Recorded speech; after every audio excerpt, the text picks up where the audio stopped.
hang on. So first of all, it's said that Xbox has no games. Xbox can't compete because they have no games.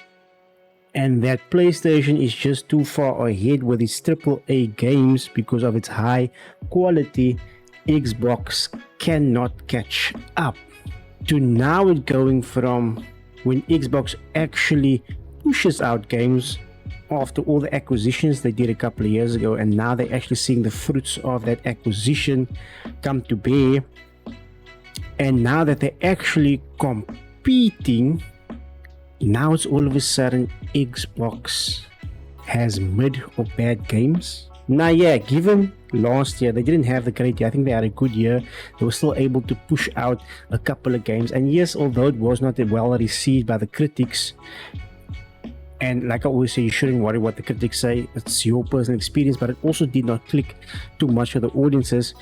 They had a couple of bangers there, like Hi-Fi Rush and Starfield. Yes, whether or not you love or hate Starfield, a lot of people actually enjoyed it, myself included, even though I saw the faults.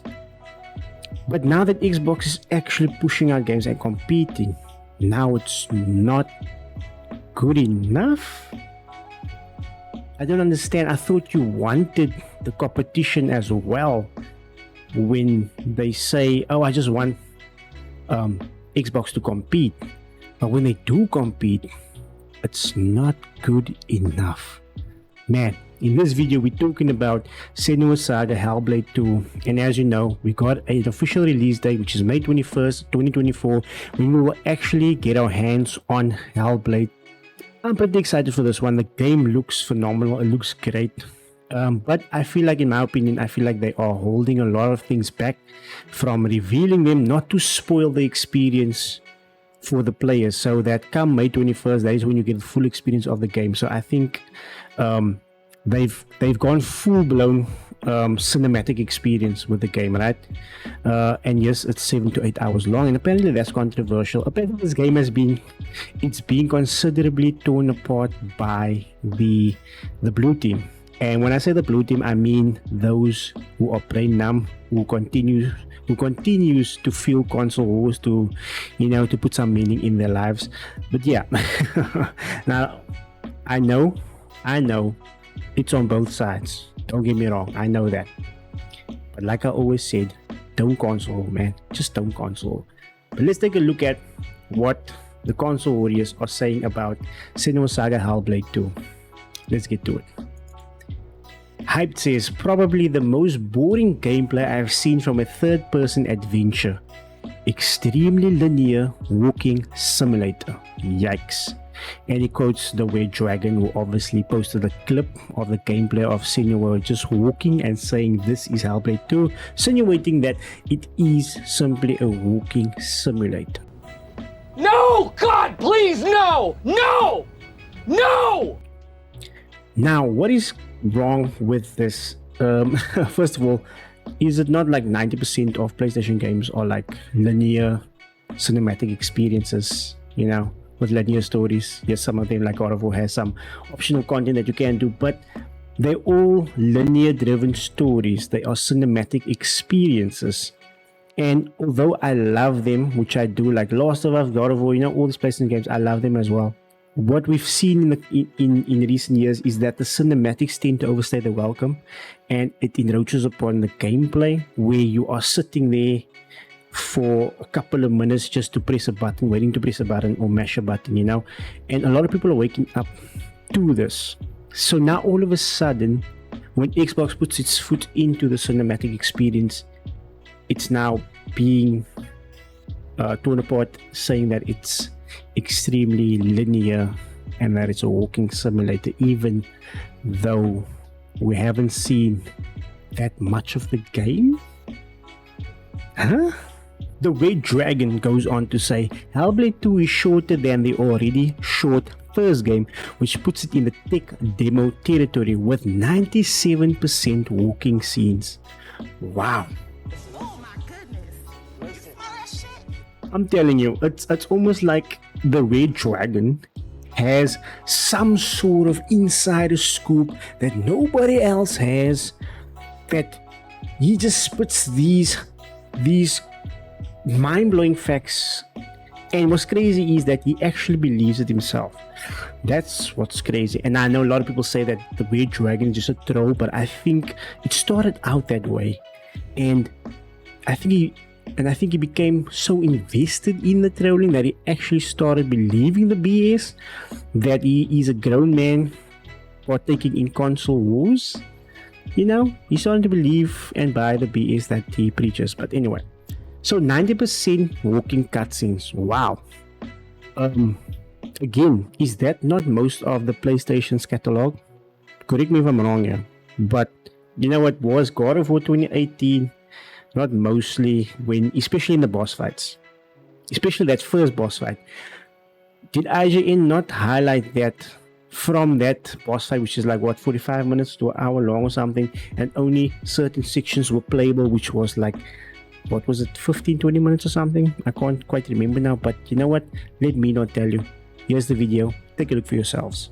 Look at the timeline. Again, this video is 14 minutes long, and it starts out already a few minutes deep into a cutscene. From the beginning of this video to this point right here, this is all cutscene. And that's fine, I guess, right? Video games gotta have cutscene, a pre-fight cutscene is okay. Here's the problem. Over the rest of this video, only this much is actual gameplay, which, as I said, is mundane as hell. The rest you just watch. Smacking Balder with the log, cutscene. Ramming Balder with the log through the cliff, cutscene. All this fisticuffs right here, cutscene. Dropping that big ass stone in him, it's all cutscene. And before you say anything about Sigrun, all her moves are just cobbled together from other Valkyries. So in response to this, right, and the way I am phrasing this video is not really the developer's response to this, but I'm using what the developer said in response to these, to these brain numb comments. So Ninja Theory says that in Senua's Saga Hellblade 2, our approach is the same. Although we are no longer an independent studio, our creative spirit has in fact been emboldened by our joining of Xbox Game Studios, and in this new chapter of Senua's life, we have been able to push our production values way beyond what we were able to achieve previously. So my message is that if you loved Hellblade: Senua's Sacrifice, or if you enjoy narrative-led experiences of cinematic immersion, we are building Senua's Saga Hellblade 2 for you. So hyped in the Weird Dragon, if you are a lover of cinematic experiences that is narrative-led, just like every other PlayStation game out there, what seems to be the problem with Senua's Saga? Make it make sense. Unleashed says Hellblade 2 is an 8-hour walking simulator with more cutscenes than gameplay. The exact type of game Xbox fanbase hate, or Xbox fanboys. Now, like I said, the green team is guilty of it too, but what I'm talking about is the fanatics, that go brain numb, that hate on PlayStation games as well. But as a regular gamer, as an Xbox gamer who loves Xbox games, who loves PC games, who loves PlayStation games, it's not that we hate PlayStation games. We don't hate PlayStation games. We just hate you idiots that keep on putting the PlayStation games on such a high pedestal, saying that this is the benchmark, that this is the yardstick for gaming, when it's not. That is why there are a variety of games. There are different genres of games for everybody. And what you are saying here, more cutscenes than gameplay, buddy, you haven't even seen, they haven't even shown everything of the game. But you know what, I'll let this clip again talk for itself. I haven't done any of this, by the way. No, this is, just so you at home know, we haven't touched the controller for 45 minutes. So like I said, I think that Ninja Theory is trying to keep everything, they're trying to play the cards right, they're trying to keep everything as, not to reveal that much, so that when you get the game on the 21st, you are blown away. Now, of course, time will tell when May 21st comes, if the game is going to be great or not. We have to, the verdict's still out there, and we can only tell by then if it's going to be good, if it's going to be great, phenomenal, or if it's going to be mid, or if they just miss that mark. Now, like I said previously, Xbox was lacking that cinematic experience games, in their catalog, and now they finally have one with Senua Saga. And yes, the game is 7 to 8 hours long. Remember, this comes from an indie developer, right? Like they previously said. This might sound like a lofty mission, but it's something we are proud to have achieved before in Hellblade Senua's Sacrifice, a game built in a space we called independent AAA, where we work with the creative spirit and freedom of independent development, but strive for types of high-end production values often only associated with AAA games. We also took advantage of the freedom that digital-only distribution offered us to create a game of the length that fit perfectly with our intended experience, but could be sold at a lower price to reflect the shorter length of our story. This framework allowed us to focus on the things we really care about, taking our fans on an unforgettable journey into Senua's unique world. So there you have it, right? Xbox clearly saw something here with the first one, but the first one was great. It was a great experience, right?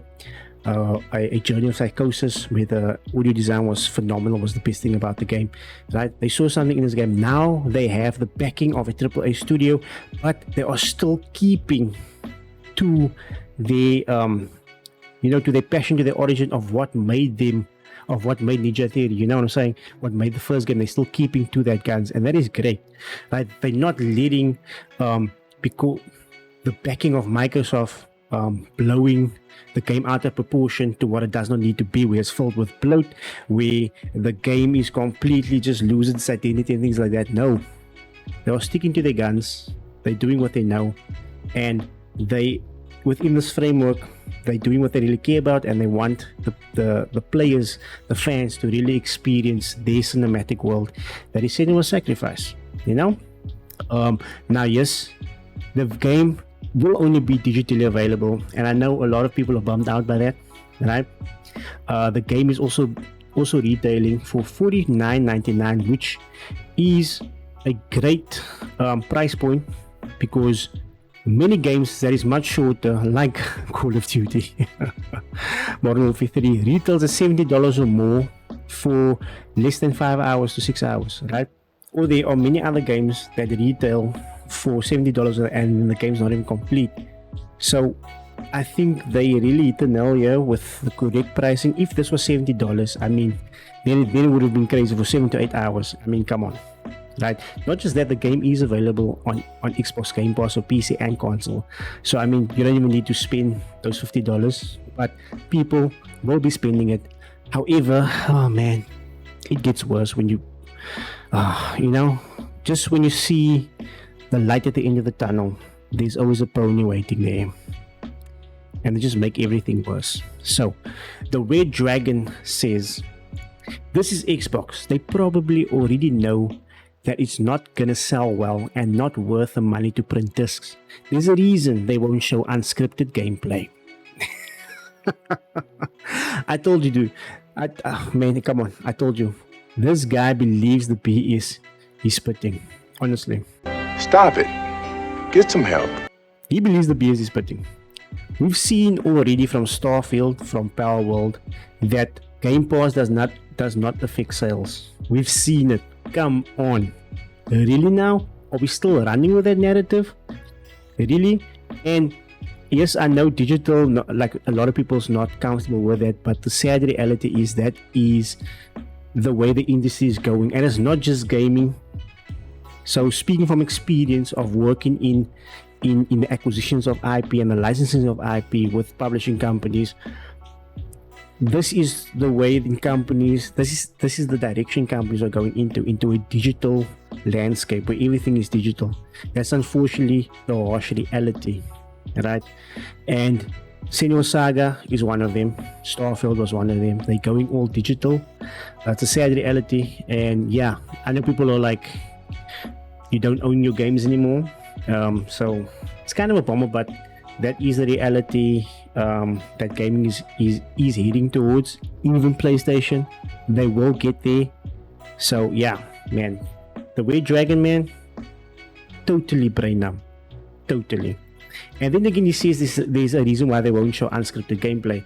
Again, this is a cinematic linear experience, just like any other PlayStation game. Now, 7 to 8 hours long. I think that this game might not have optional quests to do or optional puzzles, because they've crafted it a way in which they want you to play it and experience it. But I mean, that's totally fine at the price point, 7 to 8 hours, depending on boss fights, if there is, and how difficult it is, and depending on the difficulty you play on, you could probably get an hour or two longer in the game. You know, it's all dependent on the person at the end of the day. But yeah, man, these ponies, they just make my brain hurt. So Ninja Theory goes on to say that Senua's Saga Hellblade 2 will be a game crafted from the heart, a game similar in length to the first Hellblade, with a focused narrative, and sold digitally only at a price of $49.99 USD.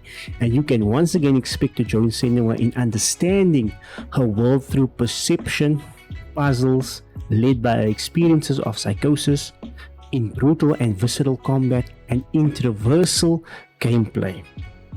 This time across the harsh but beautiful landscapes of 10th century Iceland. Crucially, all these elements are intertwined in a unique visual and audio experience where everything is in service of Senua's story. So you can expect more of the same, but this time with the support to push our ambitions for immersion, fidelity, and richness further than before. Get what I'm saying? It's a scripted game that you're going to play the way they want you to play it, to get the full experience, both through what is it now, to get the experience both visually and with a visual and audio experience. As we know, the first one, audio design was insane, one of the best audio designs of any game. This one as well, from the trailers and from the developer direct, it looks and sounds insane, man. So yeah, but then again, oh man, another pony shows up, and now we've got J-Dub. Oh man, J-Dub says 7th time they've showed Hellblade 2, and we can't get any actual gameplay outside of cutscenes. What? What the fuck? What? You see, this is the mindset of these fanatics, you know, that partake in console wars. Their brain has become so numb that they have to see wild explosions, they have to see these wild CGI set pieces that's not actually gameplay, but it's actually cutscenes where there is an instant of gameplay where you have to press a particular button, you know, not to lose your grip on a particular rope or to shoot something like, and they think that is actual gameplay. That is the stuff they want to see. They want to see a Michael Bay film with all the explosions and things like that. The game literally had gameplay in there. We've seen Senua even fighting. We've seen her walking, you know, that's why they call it a walking simulator. They've shown actual gameplay. So what? Just because they didn't show, oh, press this button and that button. Like, come on. Really, dude? Really? You didn't see any gameplay in that reveal? Man. I got no words. I've got no words, man. A pony's gonna pony, eh? Like they say, a pony's got a pony. But anyway, man, I'm gonna leave it at that. The hate towards Hellblade 2 is insane at the moment. Look, only time will tell when the game drops on May 21st. Maybe they'll probably do another trailer before then to build up some more hype. But I'm excited for it. I'm not hyped for it. I'm excited for it. And I'm excited to experience what they actually, where they take this story, where they take Senua's story. Now, my question is this. Is it too late for Xbox to enter the cinematic gaming experience now only in 2024? Is it too late for them? Because at the moment, people are waking up to the cinematic experiences that PlayStation is offering, and they want more gameplay, you know? So is it too late now? But hey, we've seen from media outlets, gaming outlets, that they like these types of experiences. So I'm So if the story is great, I can see Hellblade 2 scoring very high. But anyway, guys, let me know your thoughts down below. Are you excited for this game? Are you going to try it out? Or are you going to skip it? I'll be playing it on Game Pass as always, man. The best deal in gaming. But let me know your thoughts down below, guys. And as always, just don't partake in console wars. Please. Stay safe out there. I gotta love and leave you. So Rampage out. Peace.